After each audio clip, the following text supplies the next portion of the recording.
Alright, what's up guys? We're back with more Draco Tail. I'm more certain that this is the deck that I want to use for the next big event that I can go to. Turns out I couldn't go to one recently because it was actually on the Saturday, not the Sunday. So we'll see how all that plays out as the events get released, because once again in Australia we just don't have a whole lot. So I just have to kind of wait until a Sunday comes up. Or that's just it. It's just Sunday. Just Sunday. I doubt they'll do any during the week. Maybe Gameology might on like a Wednesday just replace it with their ATS, but I doubt it.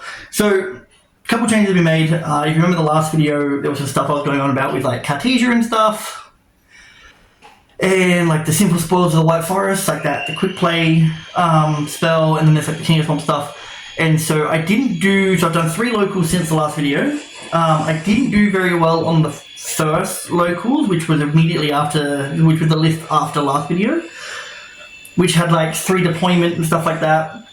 And I found that I was opening deployment and Cartesia a lot. Like, there were a lot of games where I was playing 2 Cartesias, 3 deployment, because whilst Cartesia's a good normal, I still think she's better special summoned, and then Lucaeus or Mulu are better normals in that scenario, right? Like, I still feel like in most hands, if you open Cartesia and Lucaeus, you're more likely to normal summon Lucaeus than you are Cartesia. You're just kind of using it as like a body across the board. I understand that it frees up your extra deck a bit because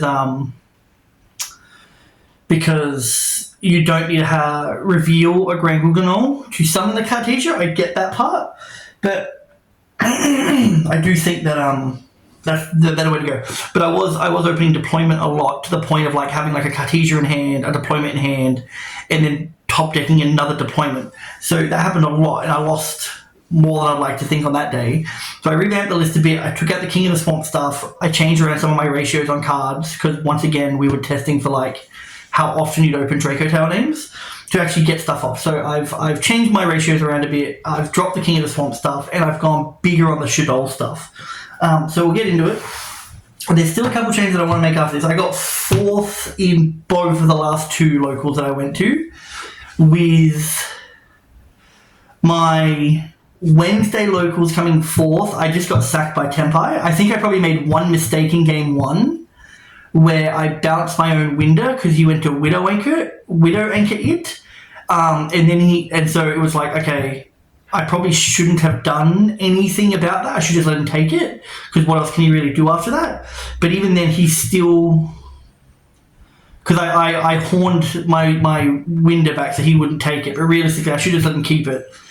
And again, who cares, right? Because he wouldn't have been locked because Winder would have been negated. But he also had the one-of called by for my Ash Blossom off the Sangan Kaiman in battle. And then he screwed up about 4 times on the OTK. And it's like, if I just had a horn to bounce back one of his big bodies, I probably would have been fine. But he also like opened the one-of Sangan summoning, I'm pretty sure it was, and all that. And then in game 2, I Perulia him. He thrusts for D-Barrier, and then set 3 others, and then I normal summon Lucaeus, add my Phimina, go to pass turn, and then I'll go to battle, swing for 18, and then go to pass turn, and he's like in battle, flip Sangan Kaiman. So he opened the one-of Sangan Kaiman in game 2, the one-of called by in game 1. So I lost that one, but then I 2-0'd the Draco Tail Mirror, and then I beat whoever I beat in the final round as well on that day. So I ended up going like 2-1 on the Wednesday to get 4th. And then on Friday, I got 4th again, but I won my...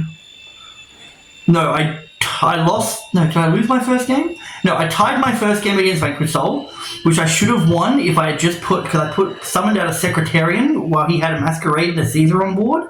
And so I was like... And he hadn't activated him because he had no reason to activate him, because there was no way, there was nothing for him to pop, there was nothing for him to negate or do any of that stuff.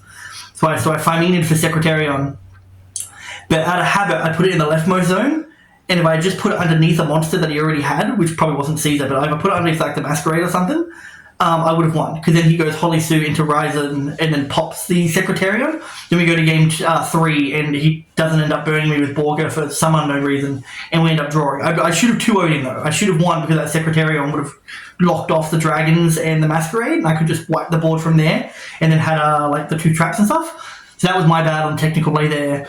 Then I lost against a Yummy player. Yeah, and I lost against a Yummy player where our first game went for 50 minutes, the full 50-minute game, and I don't know the matchup very well. I understand that I have a good matchup against it, but I'm still figuring out how to do that and really where to hit things properly. Because I do also feel like it just ends up becoming a resource grind regardless, right? This was the one game where I felt like a third Arthur Lion was needed, because I ended up getting my Arthur Lion, 2 Arthur Lions and a Gulamel banished in the one game, but also he was pretty new with the deck too, so that's why I kind of went for so long. But I just let it play, because I'm just like, I just need to figure out how this matchup works, and I don't really think I've learned much, just because it just felt like it was just body after body after body. And then I won my next 2 games, so I ended up going like 2-1-1 for the day. I beat Rossi with also a Dragon Tail Mirror, where the deck can really come back from nothing very, very fast, which was quite good. He was nice though, because there was one point where I scooped, and he's all like, that Ripper's only from graveyard and hand. I was like, oh. He's like, we'll run it back. So we just picked up where we were and kept going and ended up winning. So very nice of him to let's go. He's like, we're learning, right? But if I just read Ripper, I wouldn't have scooped and gone, oh, well, we had plays, right? And so we kept playing, right? And then game 2, same kind of deal. He ended up doing a lot. I think he won game 2 now that I think about it. Because I let Ketu go because I was worried about board breakers. But realistically, you just bait with a board breaker, I'd flame it, and then you'd go Ketu anyway. But yeah, he Ketu'd and ended up just doing so much. But maybe I did 2 of them, because I think he Ketu'd me, ripped apart my board, couldn't find game, and I managed to crawl back from there. It's the same thing happened on Wednesday in the Draco Town Mirror as well, where Dimitri was sitting on a Secretariat as well. We went back and forth on Secretariat Dragons from turn after turn in both games, I think. And it was such a big body. I think I ended up using an El Shaddai construct with an ogre in hand to go construct to then just destroy it in the damage step and leave him with nothing while still setting traps and stuff. Then my final game was against Marion Yummy, where I win game 1. Because I think I won the die roll, but I win game 1 just because once again the matchup is good. But once you set up both traps, you're normally pretty good. I think that's the issue with my 50-minute game loss one, was that I could only set up 1 trap. And then because my Arthur Lion got impermanent or effected, so my recovery was a bit slow on that turn. But against Marion, I won game 1, both traps crazy. And then in game 2, it was almost impossible to get through the Herald without just banishing a whole bunch. And along with like the fact that they can book a Moon You and stuff like that in the battle phase, it's just a bit like Snatchy's a crazy card. And then in game 3, it was so funny because he interacts with me a bit. I end up just being able to like summon.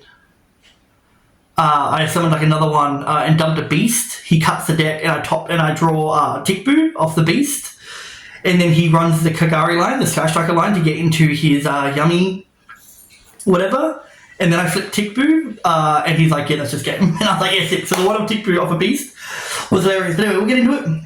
Those were matchups. Like I said, a bit of technical issues on my part where I could have just played better, played smarter. But so standard stuff on the Draco Tower, like first 9. I went back to 3 Moolulu, because as you know, I was only playing 2 at one point, but we've gone back to the 3, so we get the names up. And we also played 3 Pan and an Urgula. I think that's fit the screen.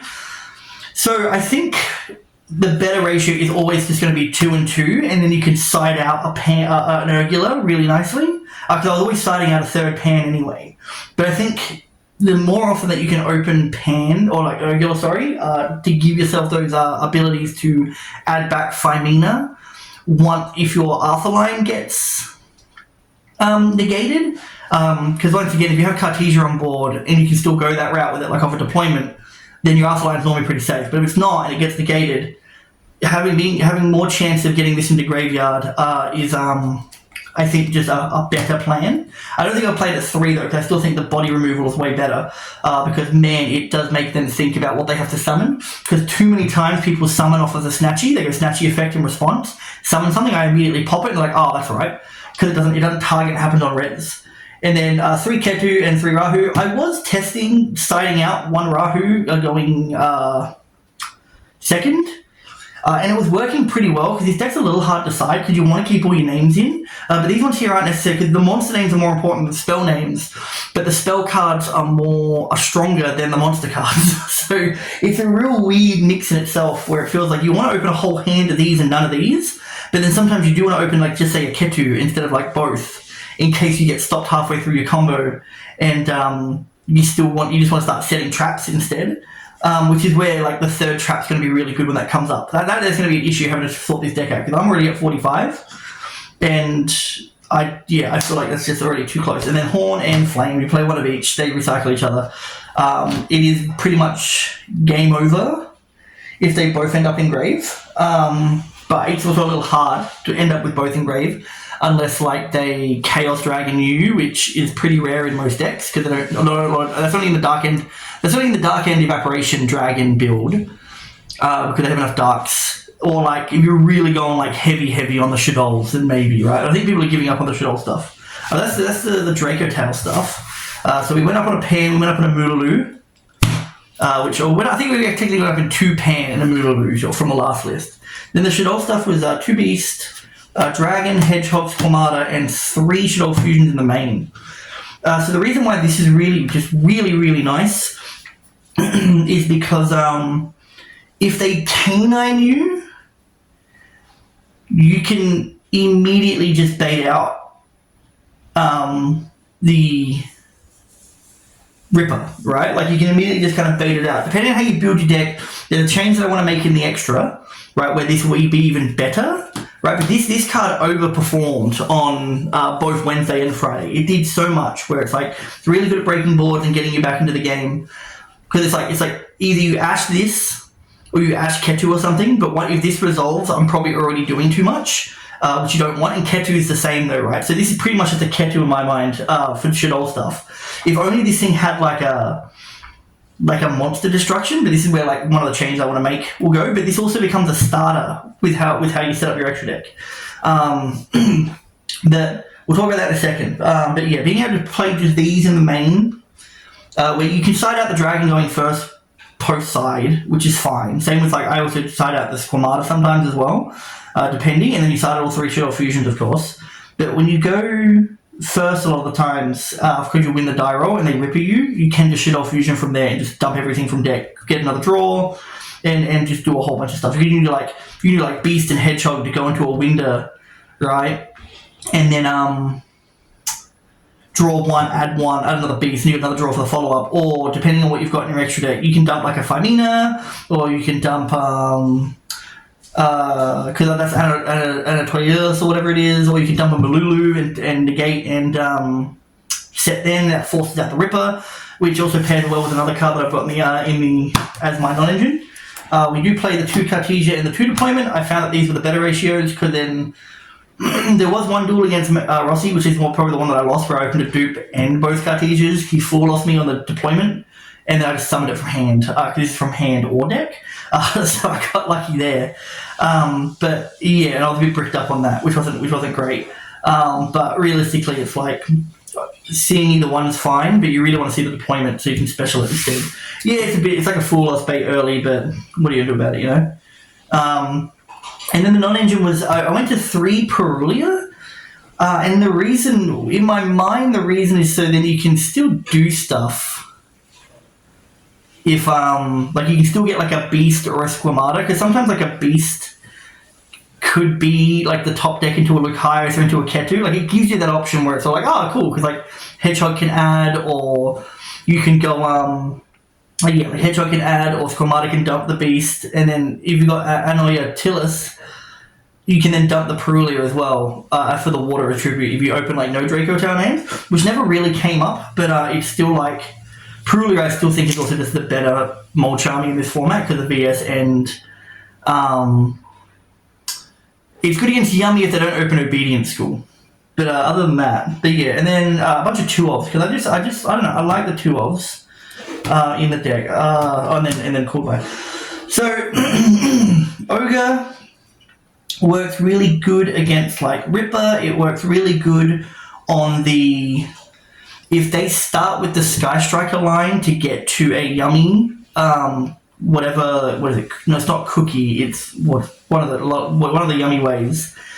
If they do the Sky Striker line, you can ogre it, which then forces the normal because they can't chain it because they went the Sky Striker line, which means they can't tag out and summon back 2 or up to 2 because they don't have the materials engraved. And Kurikara is also really good because, like I said, depending on set, this works really well with Shadow Fusion. If they go into Ripper, you can send whatever you want, such like the Malulu into the window, right? And then because it baits it out, because they're going to negate it anyway, right? They're going to negate the Malulu because they may as well, because otherwise you're going to negate it. And then you Kurikara them, it goes to the graveyard, and then you summon the Lupus back in the end phase, and you've completely gotten rid of like their entire canine line. And because you can deal with a Jokel and stuff, right? Like, honestly, with your full board, you can deal with a Jokel, and if you get rid of that Lupus, they're not doing anything after that point. Cyclone, because I hate back row, it's really just 2 more, like, ogres, but you can set it. It doesn't set off, like, Tracer. Really good in the mirror, because they set, like, I think Dimitri did it, he set Rahu, I cycloned it, and it kind of just stopped the turn, because he couldn't go too many places other than that. And he was very shocked to see it in the main. But I love cycling in the main. And then called by just because Ash is crazy. Also, I put it in mainly for snatchy cases where they go to someone back to and you chain called by targeting the snatchy and the snatchy goes first. And it turns it off for that turn and the next turn, which means you have pretty good range to kind of keep going and actually messing with their board because snatchy is just an issue. Snatchy is a complete issue. That's the main deck. That's 45. There's like 2 changes I want to make, which I'll go into at the end. 2 Arthaline, 2 Gulamel. That's your Dracotel stuff. I understand the need for 3 Arthaline, but I also find that unless your duels go forever and you don't recycle him back off of himself or off of the first trap that you... Because if you end up going like the Herald line, you can always, not the Herald line, but like the Seals line, you can always shuffle him back off the first trap that you do, right? You shuffle him back off the first trap that you do, and it's a little bit the same with Gulamel too. I think, because Gulamel will bring itself back, and Horn and that can bring it back as well. And I think as long as you understand how much longer your game's going to go for, you don't always need to shuffle the traps back, because there should be a point where you can just push for game. And I almost think that Gulamel is just a one-off, almost. And just because... Yeah, just because I feel like I very rarely summon it, because he's always the second summon, and sometimes I do it if...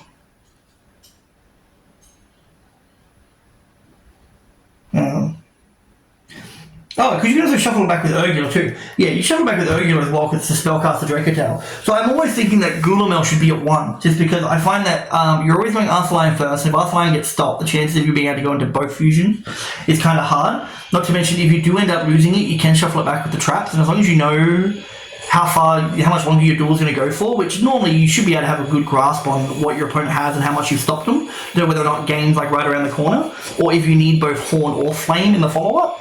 Right, but you should always have like enough, I think, to kind of keep going with like into your opponent. But then Gulamel also comes back. You really just want to stop it from being banished.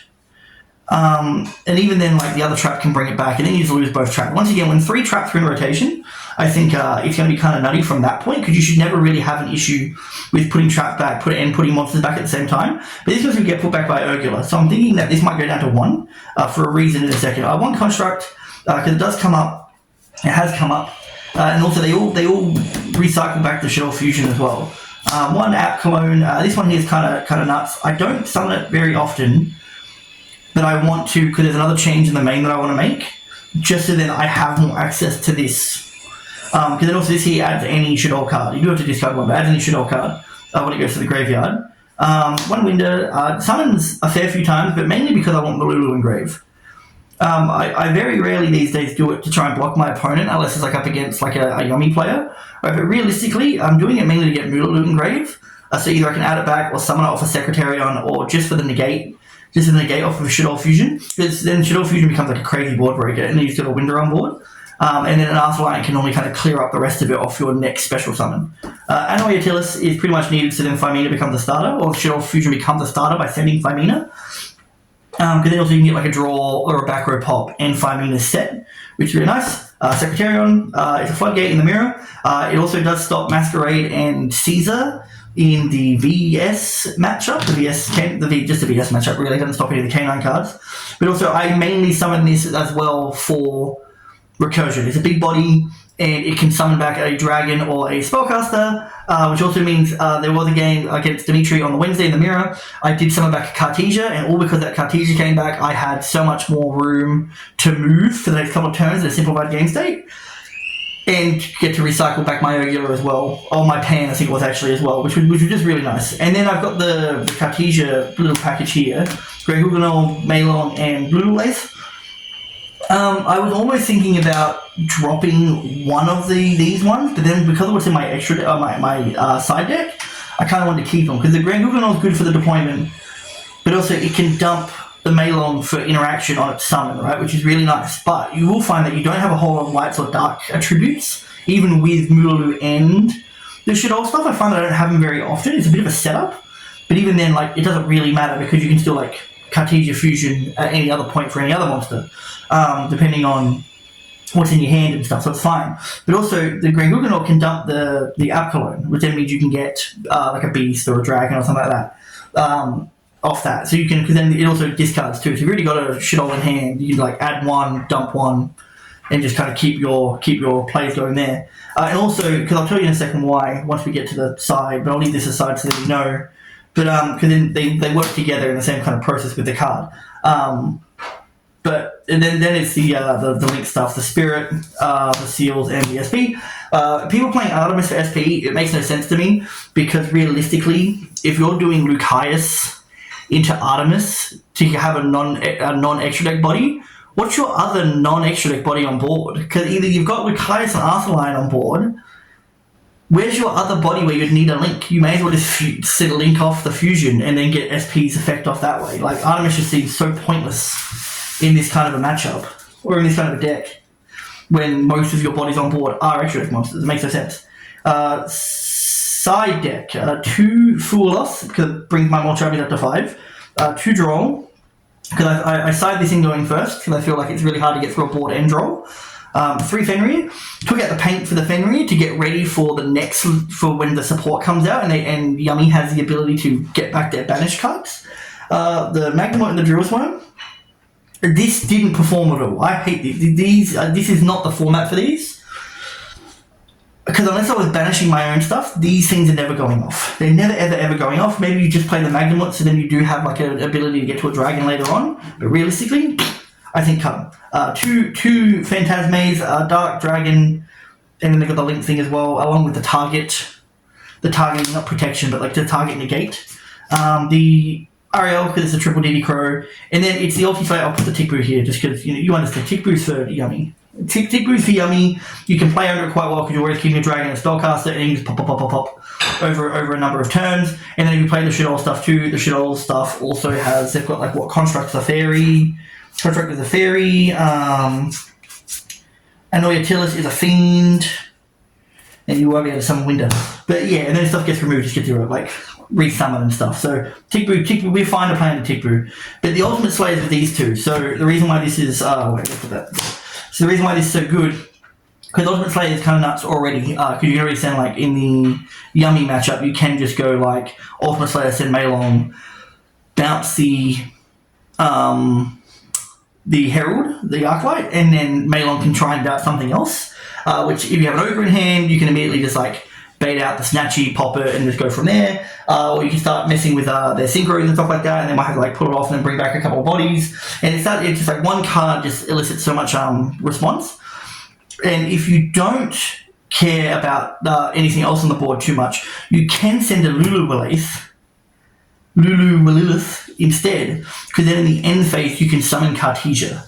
So if you're looking like you're not going to end the turn then, you're not going to end the game on that turn, send the Lulu Willilith and summon a Cartesia instead for more bodies follow-up and all that stuff, all that good stuff. And Outcline's the same, because you can send it in the mirror and then add clean up your hand a bit.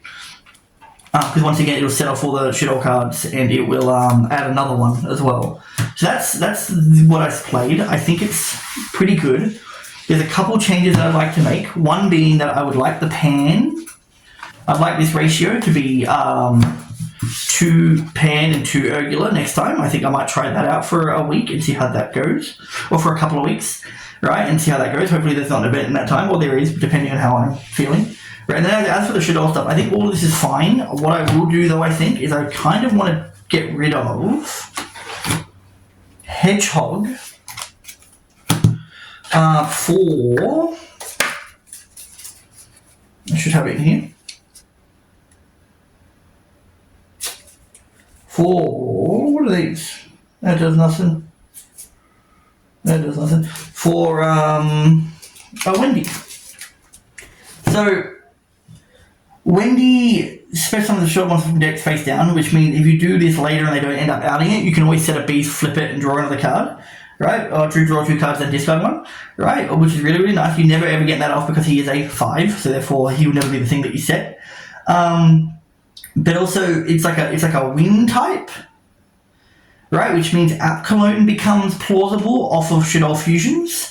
But not just that, but which we'll get into in a sec. But that's why I want to put a Wendy in over the Hedgehog. This adds, which is nice. For like half of me thinks that maybe the Squamata goes instead, and I keep the Hog because this one adds, this one just dumps, and I really need monsters in hand, right? So maybe that's the play. Maybe it's Wendy replacing Squamata. So then I have the extra type there for App Clone to come out more often, and then I still keep the Hedgehog to add cards as well if it gets sent. Because I can always add a Wendy as well, and then still go App Clone from that point, because it negates, because then App Clone negates. I think it has 2 effects, but I think one of them... I don't know why this one's dot pointed compared to the other ones, but yeah, so 2 shit-all monsters with different attributes. If this card is special, someone try to target one face card on the field to get its effects. So that's quite neato, because it also just says as well, negate its effects. I'm assuming that's permanent. I'm assuming that App Coin effect is permanent, because this said, if this card is special, you target one face-up card on the field and negate one face-up card. So it permanently negates any card on the field. That's actually crazy. Okay, so Wendy has to go in. Wendy has to go in, because App Coin needs to be used more, and then if you fuse it off, you can add another one and discard one.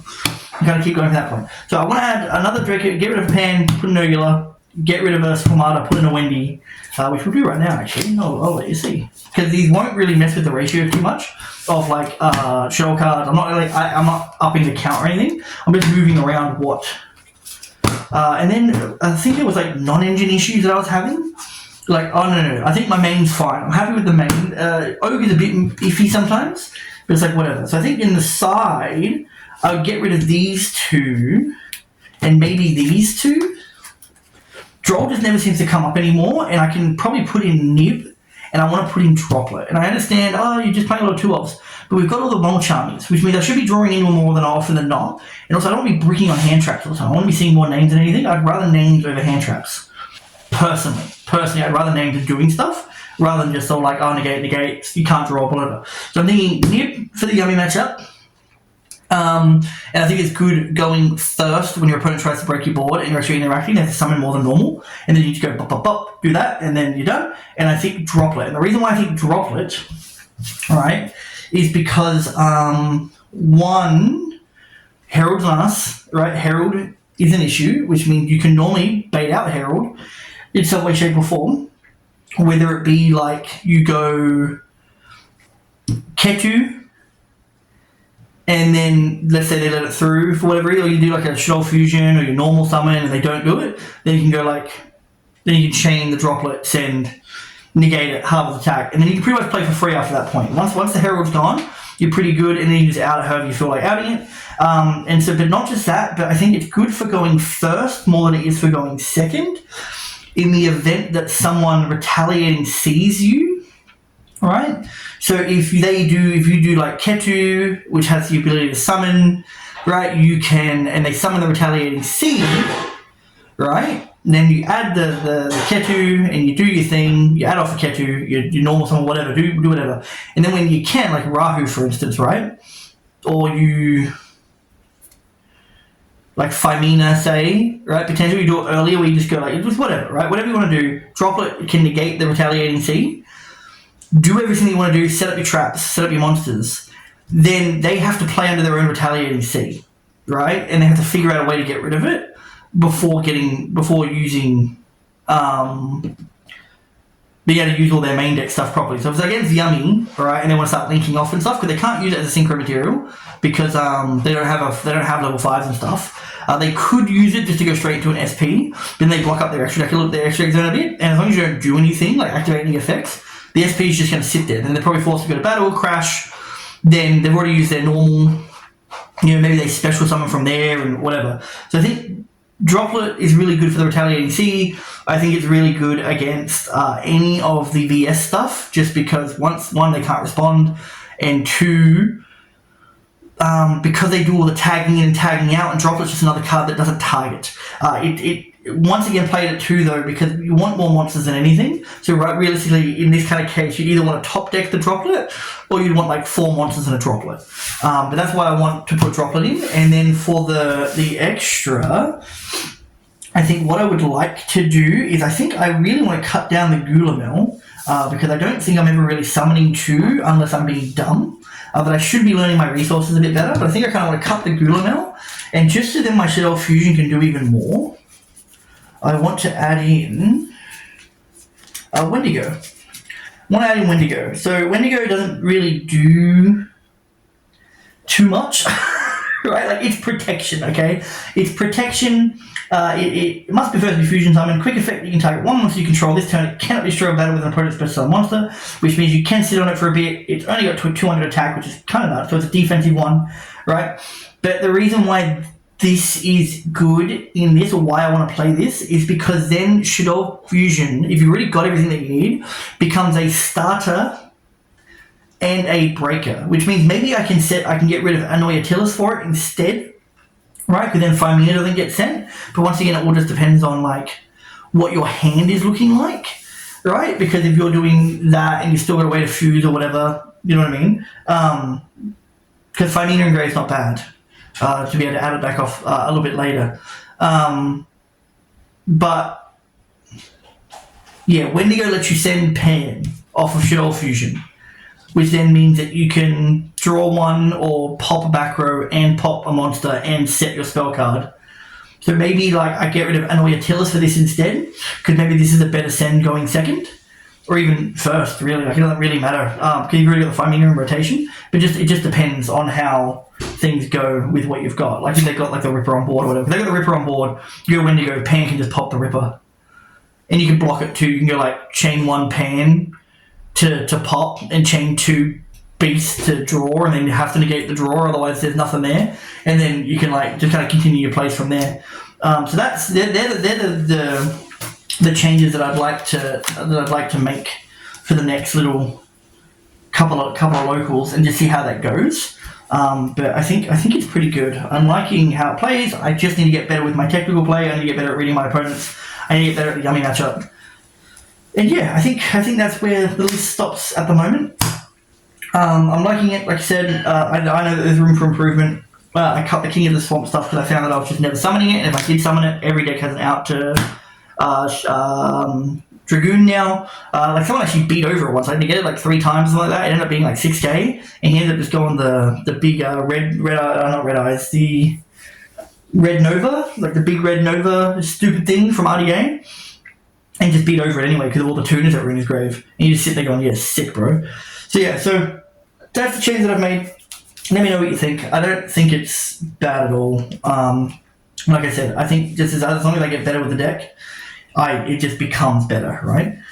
And that's just what I'm hoping to do, because realistically, technical play with the Draco Tail stuff is the most important stuff. But I also just like to give myself options of what I can send and what I can fuse into. Because on top of because Flame and Horn are really good, along with Gulamel being a pop's really nice, right? That I do think the deck needs just like another way to fuse, or another like kind of Draco Tail body on board that can actually do something, which is why like I've gone like Grand Gugnol and stuff like that, because then if Cartesia is out in there, then that means that Meilong's an issue, Grand Gugnol becomes an issue, Lulith becomes an issue, along with any bloody like what like Winder is also an issue. You know, if you go that route with it. Yeah, that's the list. Anyway, so I'll see you in a couple of weeks when I've played this version, and take it easy. See you next time.